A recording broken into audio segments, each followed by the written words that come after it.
ଆରେ ଆଜି କ'ଣ ଖାଉଛୁ? ମୁଁ ଖାଉଛି ଛତୁ ପକୋଡ଼ା। ଆଜି କ'ଣ ଭେଜ୍?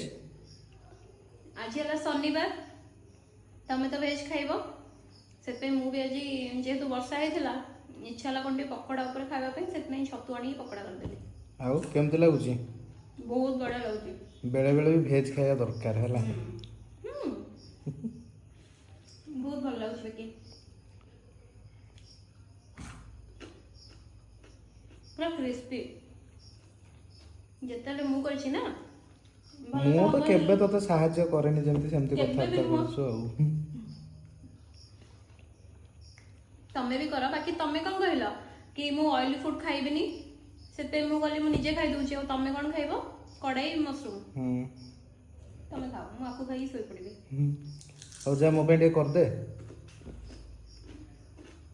ଏଇଟା ମୁଁ ଖାଇବିନି ମୁଁ କଲି, ତମେ ଖାଇବ ମାନେ ତମେ ନିଜେ ଯାଇ କରିବ, ମାନେ କମ୍ପ୍ରମାଇଜ ହେଇପାରିବନି। ହଉ।